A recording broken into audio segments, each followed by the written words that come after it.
Albert Einstein once said, everybody's a genius, but if you judge a fish by its ability to climb a tree, it will live its whole life believing that it is stupid. Ladies and gentlemen of the jury, today on trial we have modern day schooling. Glad you could come. Not only does he make fish climb trees, but also makes them climb down and do a 10-mile run. Tell me, school, are you proud of the things you've done? Turning millions of people into robots, do you find that fun? Do you realize how many kids relate to that fish swimming upstream in class, never finding their gifts, thinking they are stupid, believing they are useless? Well, the time has come, no more excuses. I call school to the stand and accuse him of killing creativity, individuality, and being intellectually abusive. He's an ancient institution that has outlived his usage. So, Your Honor, this concludes my opening statement, and if I may present the evidence of my case, I will prove it. Proceed. Exhibit A. Here's a modern day phone. Recognize it? Here's a phone from 150 years ago. Big difference, right? Stay with me. Here's a car from today, and here's a car from 150 years ago. Big difference, right? Well, get this. Here's a classroom of today, and here's a class we used 150 years ago. Now ain't that a shame? In literally more than a century, nothing has changed. Yet you claim to prepare students for the future? But with evidence like that, I must ask, do you prepare students for the future or the past? I did a background check on you and let the record show that you were made to train people to work in factories, which explains why you put students in straight rows, nice and neat, tell them sit still, raise your hand if you want to speak, give them a short break to eat, and for 8 hours a day tell them what to think. Oh, and make them compete to get an A letter which determines product quality, hence grade A of meat.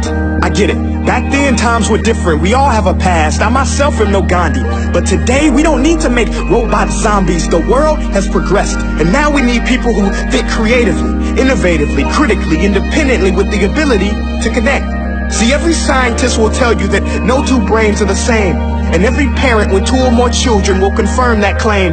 So please explain why you treat students like cookie cutter frames or snapback hats, giving them this one-size-fits-all crap. Watch your language. Sorry, Your Honor, but if a doctor prescribed the exact same medicine to all of his patients, the results will be tragic. So many people would get sick, yet when it comes to school, this is exactly what happens. This educational malpractice, where one teacher stands in front of 20 kids, each one having different strengths, different needs, different gifts, different dreams, and you teach the same thing the same way?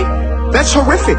Ladies and gentlemen, the defendant should not be acquitted. This may be one of the worst criminal offenses ever to be committed. And let's mention the way you treat your employees. Objection. Overruled. I want to hear this. It's a shame. I mean, teachers have the most important job on the planet, yet they're underpaid? No wonder so many students are short-changed. Let's be honest. Teachers should earn just as much as doctors, because a doctor can do heart surgery and save the life of a kid. But a great teacher can reach the heart of that kid and allow him to truly live.